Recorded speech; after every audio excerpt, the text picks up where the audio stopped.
Olá, aluno, tudo bem? Sejam bem-vindos a mais uma aula da nossa disciplina de História, da fabulosa disciplina de História. A gente está correndo aí, né, contra o tempo, digamos assim, para poder passar os conteúdos para vocês.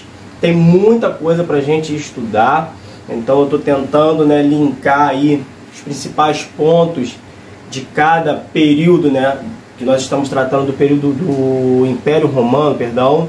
Então estou tentando linkar aí, tentando diminuir ao máximo as aulas. Não está sendo fácil, porque é muito conteúdo para passar, mas estamos aqui mais um dia e eu quero saudar você mais uma vez com as boas-vindas. Vamos para a nossa aula. Aula passada nós falamos de Roma, República, e falamos do final aí da queda da República para o início desse período de Império Romano. Falamos do último triunvirato, tá? Falamos do último triunvirato, e quem prevaleceu nesse triunvirato foi Otávio Augusto, ele que se intitulava o enviado dos deuses, e com Otávio Augusto no ano 27 a.C. se iniciou esse período na cidade de Roma, na nação de Roma, que é o período imperial. Otávio Augusto ele foi um cara muito importante, ele foi o primeiro imperador romano, e uma das coisas que Otávio Augusto tinha, e nós falamos isso na nossa última aula, era a simpatia, o carisma, essa articulação para poder lidar com o povo. Até porque o povo não estava acostumado, mais uma vez, já tinha desacostumado com esse governo onde um só governava. Porque isso aconteceu lá em monarquia, que foi o primeiro período de Roma que nós estudamos. Agora volta a toda essa questão de ter um só governando, e agora esse camarada que governa é um imperador. Então Otávio Augusto, para poder ganhar mais ainda essa popularidade com o povo de Roma, ele vai fazer algumas coisas para chamar o povo para ele. Tá legal, gente? Uma das coisas que Otávio Augusto vai pregar, vai falar, é sobre a Pax Romana. E o que é a Pax Romana? E aqui eu peço você que fique atento, porque isso cai muito em questões de vestibular. A Pax Romana, o que é a Pax Romana? A Pax Romana é a paz que tem dentro de todos os territórios, tá? De todos os territórios que estão sob o domínio romano. Então o que Otávio Augusto vai dizer, ó, que a paz tem que ficar dentro do território que nós estamos à frente, que nós dominamos. E o território, aluno e aluna, era muito grande, tá? O território era muito grande. Então dentro de todo o território romano tinha paz. Se sair, vai ser pego pelos bárbaros. Quem era bárbaro? Tá, gente? Quem era bárbaro? Bárbaros eram aqueles que não faziam parte do Império Romano, que não faziam parte de Roma. Então você tem ali os povos germânicos que viviam em volta dos territórios que Roma dominava. Esses povos eram chamados pelos romanos de bárbaros. Tá? Então fiquem ligados nisso também. Então a Pax Romana é a paz que tem dentro de todo o território romano. Tá? Outra coisa que Otávio Augusto ele vai fazer é a política de pão e circo. O que é a política de pão e circo, meu caro aluno e minha cara aluna? A política de pão e circo eram festas que eram elaboradas, tá, dentro do território romano, principalmente na capital, Roma, na Itália, como forma de entreter o povo, de entretenimento, de animar o povo. Tá entendendo?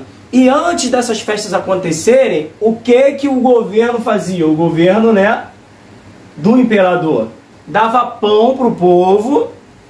Depois que o povo comia o pão, eles entravam para poder assistir ali teatros, muitas vezes luta de gladiadores, tá entendendo? Para poder distrair o povo, para que o povo não se voltasse contra o governo do imperador. Tá entendendo? Eu dou pão, eu dou entretenimento, eu dou diversão para o povo não se voltar contra mim, que sou o imperador, contra o meu governo.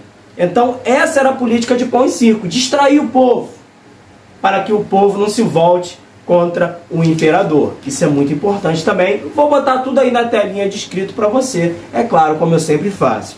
tá? Outra coisa que vai acontecer também são as pavimentações das vias.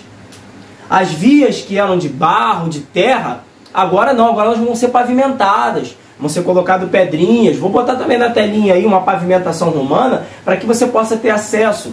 Então vai ter pavimentação, as vias vão ser tudo pavimentadas para que facilitasse a locomoção de um território, de um local que era de domínio romano, para outro local que era de domínio romano, já que o império era muito grande. Então eles precisavam se locomover. E como que vai se locomover? Numa via toda cheia de barro, numa via toda cheia de terra. Vamos supor que chove, fica difícil a locomoção. O carro vai entalar ali, a carroça de boi vai entalar ali na via e eles não vão conseguir se locomover.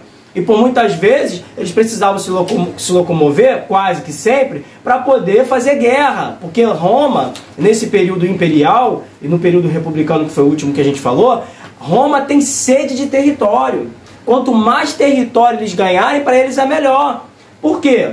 Além do poder aquisitivo de Roma aumentar, eles conseguiriam também trazer povos para poder escravizar. Lembra que eu falei da escravidão por guerra e por dívida? Agora, em período de império, você vai ver muita escravidão por guerra acontecer, porque Roma está expandindo muito, o império está muito grande. Roma, muitos historiadores dizem que foi um dos maiores impérios que o mundo já teve, que o mundo já viu. E de fato foi. Depois eu vou botar um mapa aqui na tela, vou botar agora para você aí, ó, você vai ver aí em primeira linha, do tamanho de Roma, do tamanho dos territórios de domínio romano. Então, como que se locomove se não tiver uma estrada pavimentada? Então, Otávio Augusto tratou de fazer essas obras urbanas para poder pavimentar e facilitar a locomoção. Só que isso, além de dar benefício para Roma, vai dar um problema para Roma também. E um problema estava surgindo, por quê? Um pouquinho antes do nosso calendário aí, né? Nosso calendário que é antes e depois de Cristo. Na verdade, Cristo ele não nasce no ano zero ali, né? Entre um e outro, entre o antes de Cristo e depois de Cristo. Cristo nasce, na verdade, se não me falha a memória agora, 3 anos antes, 3 séculos antes, perdão. 3 séculos não, 3 anos antes, né? Cristo ele nasce um pouquinho antes dessa divisão aí do antes e depois de Cristo que tem no nosso calendário.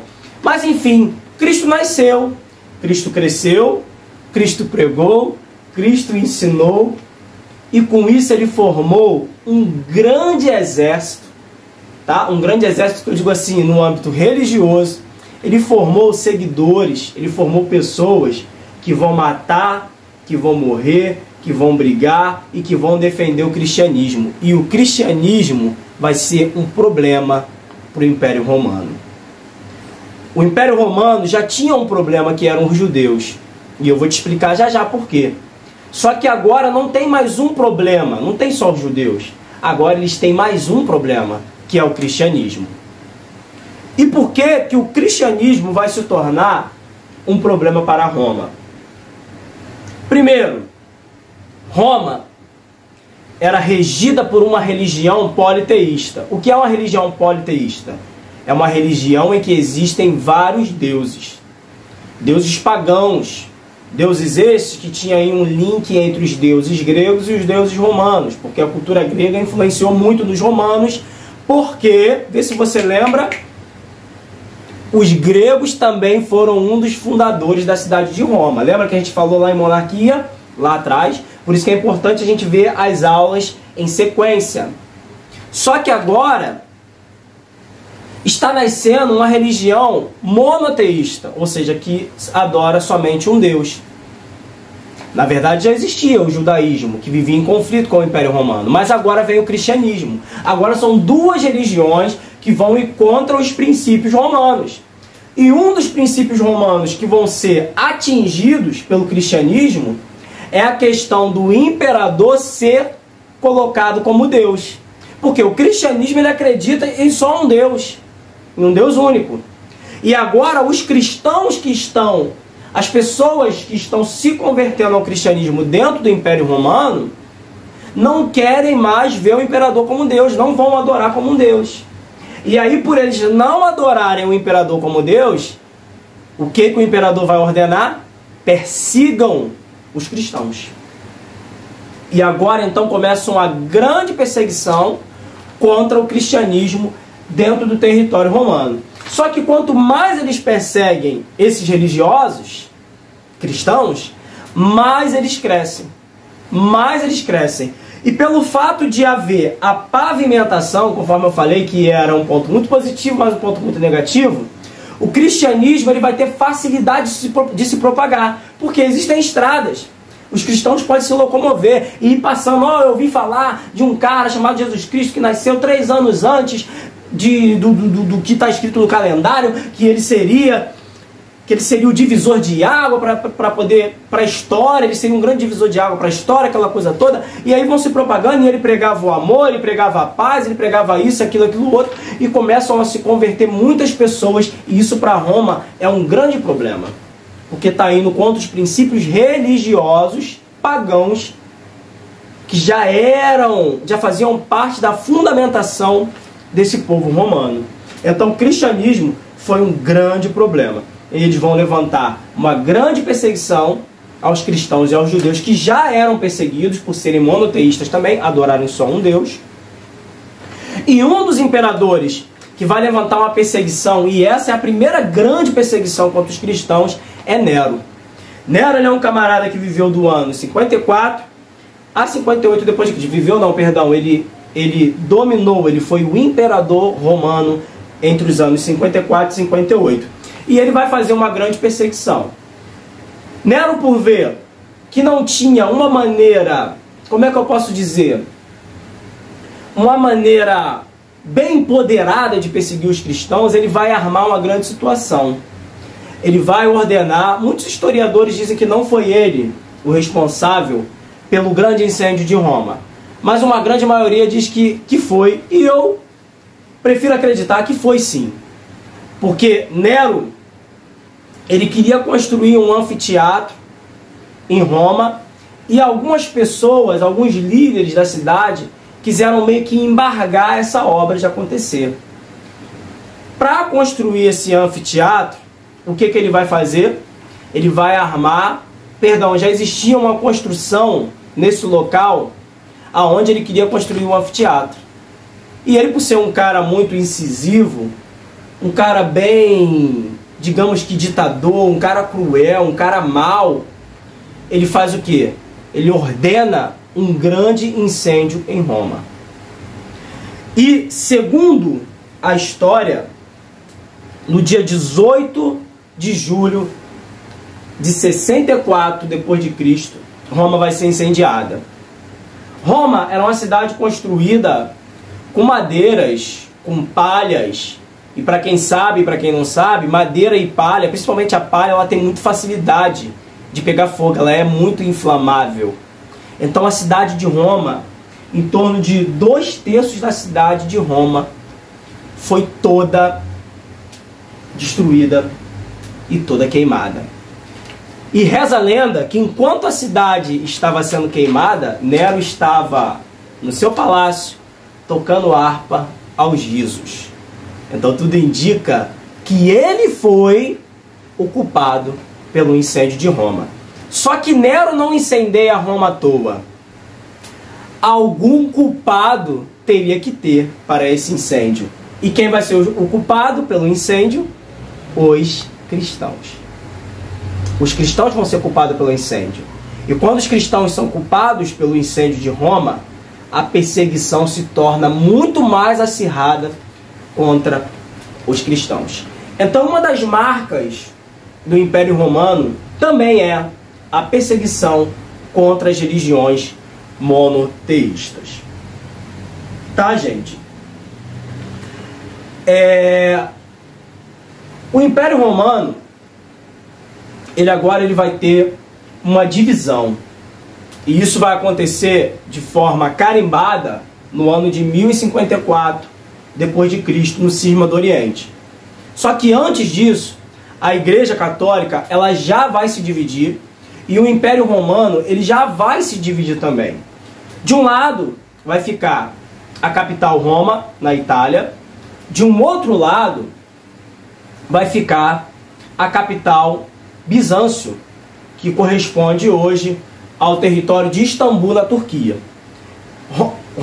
Como Roma vai ser dividida em duas partes, vai ter um líder religioso em Roma, e esse vai ser responsável pela Igreja Católica Apostólica Romana, um papa, e vai ter um líder que, além dele ser religioso, ele vai ser um líder político na cidade de Bizâncio. E esse cara vai ser um cara muito importante, principalmente para os cristãos, que é um cara por nome Constantino. Esse cara, ele era um cara que ele era super a favor da liberdade religiosa, e era um cara que era totalmente contra a perseguição religiosa. E por isso, no ano de 313, isso é muito importante, eu peço a você que guarde no fundo do seu coração, porque isso pode te pegar numa prova de vestibular também. No ano de 313, Constantino vai assinar o Edito de Milão, dando liberdade religiosa, liberdade de culto para os cristãos. Porque, como anteriormente nós estávamos falando, pelo fato dos cristãos serem muito perseguidos, eles não tinham liberdade de cultuar. Eles tinham que cultuar em lugares escondidos, muitas vezes em cavernas, em túneis, dentro de casas, porque se eles fossem pegos cultuando ao Deus deles, eles poderiam ser mortos. Principalmente no governo de Nero. Há quem diga, não sei se você conhece um pouquinho das escrituras sagradas, da Bíblia ou não sei se você é religioso ou não, se não é, não importa, que aqui nós estamos para falar de história e não de religião. Há quem diga que Nero foi o responsável pela morte do apóstolo Pedro, este que morreu crucificado de cabeça para baixo numa cruz, para não morrer igual ao seu mestre Jesus. E há quem diga também, e há muitas comprovações históricas de historiadores dos primeiros séculos da história da igreja, que dizem que o apóstolo Paulo morreu decapitado também por este camarada Nero. Para você ver o nível de atrocidade deste imperador. Então agora Constantino, ele vai dar essa liberdade de culto religioso para os cristãos, estes que eram perseguidos, e no ano 313, vou botar na telinha para você, ele assina o Edito de Milão. Posteriormente a isso, a Constantino assinar o Edito de Milão, o imperador Teodósio, no ano 395, também vou botar na telinha para você, ele vai assinar o Edito de Tessalônica.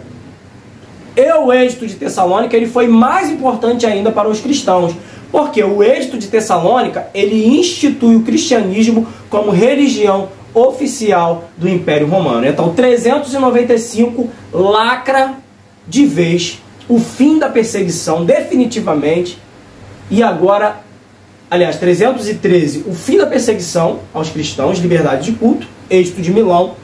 395, Edito de Tessalônica, esse é assinado pelo imperador Teodósio. Então agora os cristãos, eles são oficialmente, né, o cristianismo é oficialmente a religião do Império Romano. É a religião oficial do Império Romano.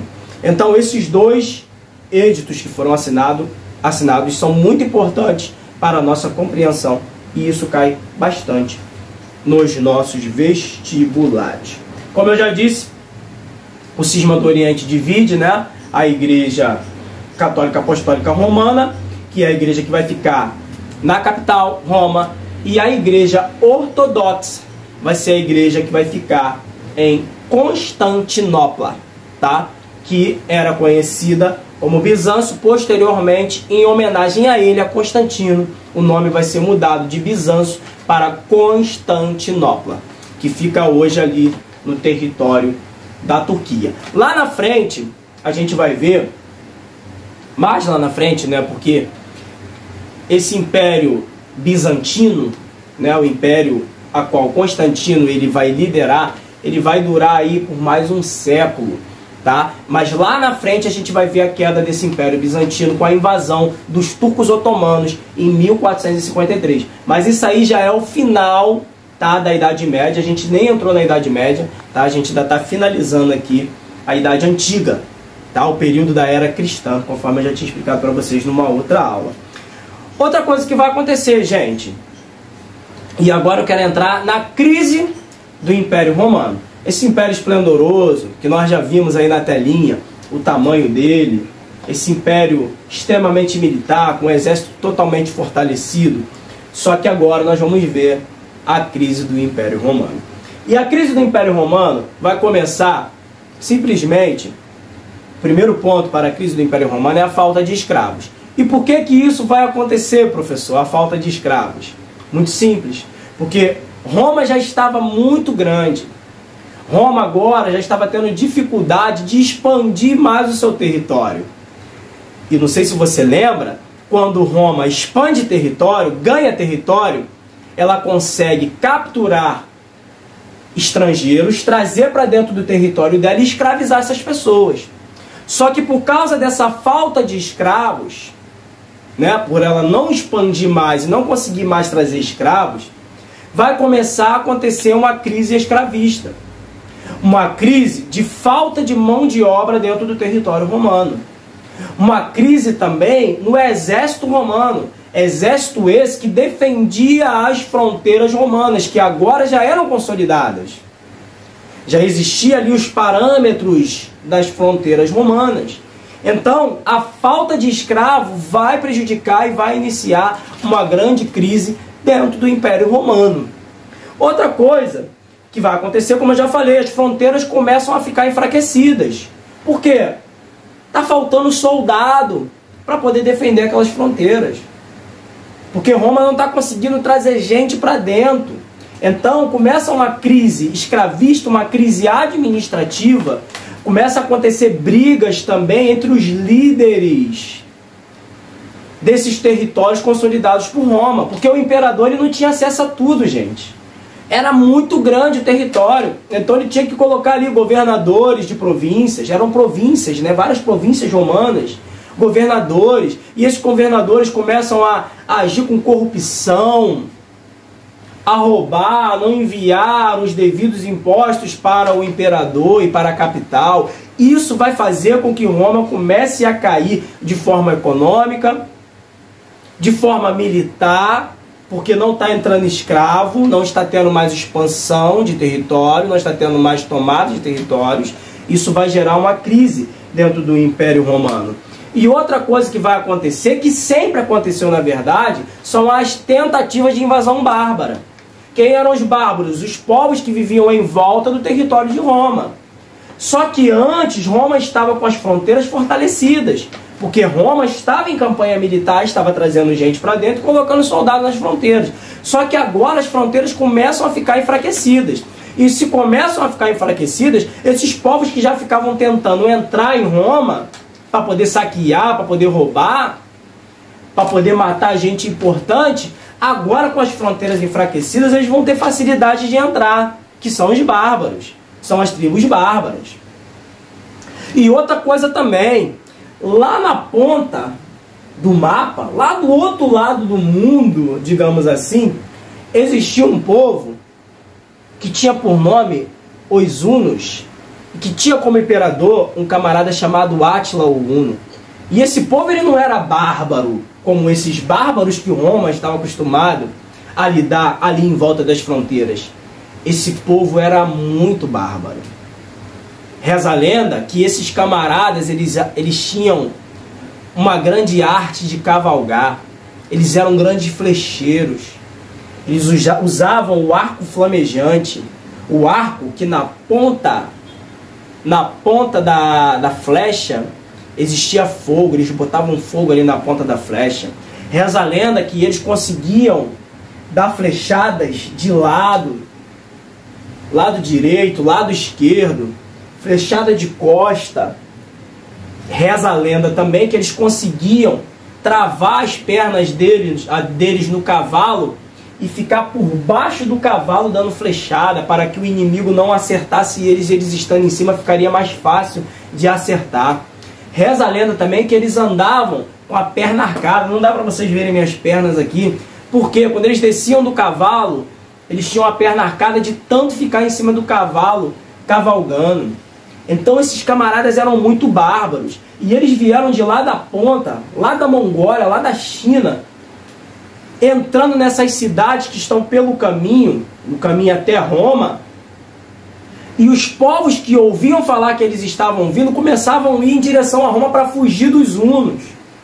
Então os hunos impulsionaram esses povos que estavam ali no caminho a irem para o território romano, invadirem o território romano, achando que lá estaria seguro para eles. Só que, como nós vimos, as fronteiras já estão enfraquecidas. Roma já está começando a cair, já está começando a ficar fraca, já está acontecendo uma crise financeira, o povo já está começando a passar fome. Porque Roma deixou de expandir um território muito grande, com difícil administração, difícil de se administrar pelo imperador. Então esses povos hunos estão vindo, estão empurrando o povo para dentro de Roma. E quando esse povo começa a entrar em Roma, esse povo começa a saquear. E principalmente quando os hunos chegam em Roma, eles chegam para arrebentar, amigo. Eles não chegam de qualquer maneira, eles chegam para destruir tudo. E eles vêm destruindo tudo, porque eles eram de fato muito bárbaros. Então, o que vai levar Roma à crise é a falta de escravos, falta de expansionismo militar, fronteiras enfraquecidas, invasões bárbaras. Os Átilas são os hunos, que eram comandados por Átila, o huno, são um dos povos que vão influenciar mais ainda os outros povos bárbaros a entrarem no território romano e saquearem tudo. E com isso, gente, pelo fato do povo ficar muito assustado e com muito medo, o povo que está dentro das províncias romanas, eles começam a sair da cidade e ir para o campo. Começa a haver um processo de ruralização, ir para as áreas rurais. Os povos começam a ir para as áreas rurais e sair da cidade, porque eles estão com medo. Os bárbaros estão entrando. A notícia de que Átila está vindo da Mongólia pelo caminho para chegar em Roma e destruir Roma já tinha chegado aos ouvidos dos romanos. Então eles começam a ir para o interior. Então começa um processo de ruralização. Os povos começam a ir para o interior das cidades de Roma. E como forma de se proteger, agora esses fazendeiros, esses povos que vão receber essas pessoas, eles vão ter que murar, digamos assim, que encastelar, digamos assim, as suas propriedades, como forma de proteção contra esses bárbaros que estão entrando em Roma. E aí, eles protegem as suas herdades, as suas terras, recebem esses povos para poder ficar nas suas terras e, é claro, trabalhar para eles, tá? Dentro desse território que é ocupado por eles. E aí, meus amigos e minhas amigas, a queda de Roma vai acontecer. Uma tribo germânica por nome Érulus, que tinha como líder Odoacro, vai ser uma tribo que vai entrar, que vai bater de frente com o Papa em Roma. O Papa vai olhar para esse líder chamado Odoacro, esse líder Érulo, e vai dizer para ele: você não pode me matar, porque eu sou uma autoridade religiosa. E aí Odoacro vai dizer para ele: tudo bem, eu vou poupar a sua vida. E com a queda do Império Romano do Ocidente, tá? Porque aqui nós estamos falando outra coisa, gente, pelo amor de Deus, da queda do Império Romano do Ocidente, da capital de Roma. Constantinopla está intacta. Constantinopla não recebeu invasão bárbara, está intacta, lá no cantinho dela, lá em Bizâncio. Tá ok, gente? Nós estamos falando de tudo isso que está acontecendo. Átila vindo com os hunos, os bárbaros invadindo o território romano. Nós estamos falando do Império Romano do Ocidente. Do Oriente é a capital em Constantinopla. Então, com tudo isso, gente, Roma vai cair em 476 d.C., tá? E aí vai se iniciar um outro período da nossa querida matéria, história, que é o período da Idade Média. Então, na Idade Média a gente vai ver feudalismo, período de encastelamento, o povo, como eu falei, já está indo para dentro do campo, já está acontecendo esse período, esse processo de ruralização, e agora a gente vai finalizar nossa aula, é claro, né? Porque o Império Romano do Ocidente caiu e agora se inicia a nossa Idade Média. Beleza, gente? Então, contextualizando, nós vimos aqui, ó, o Otávio Augusto, vimos Pax Romana, política de pão e circo, pavimentação de vias, vimos as perseguições ao cristianismo por ser uma religião monoteísta, né? E o Império Romano, ele era politeísta, ele tinha uma religião pagã, tá, gente? Tem gente que pensa, ah, Roma sempre foi cristã. Não. Roma passou a ser cristã em 313 com o êxito de Milão, Constantino, e se consolidou oficialmente o cristianismo em Roma em 395 com o imperador Teodósio. Tá, gente? Então, para não ficar muito longa a aula, eu finalizo por aqui. Vou botar questão para vocês fazerem. Próximo período, Idade Média. Mas antes da gente entrar da Idade Média, eu ainda vou falar de Grécia com vocês. Tá bom, gente? De Grécia e dos povos da Mesopotâmia. Fiquem com Deus. Obrigado por participar da nossa aula. Tá? Espero que vocês tenham compreendido. Se tiverem dúvida, pode perguntar no grupo. Um beijo, um abraço do seu professor. Fique com Deus. Obrigado.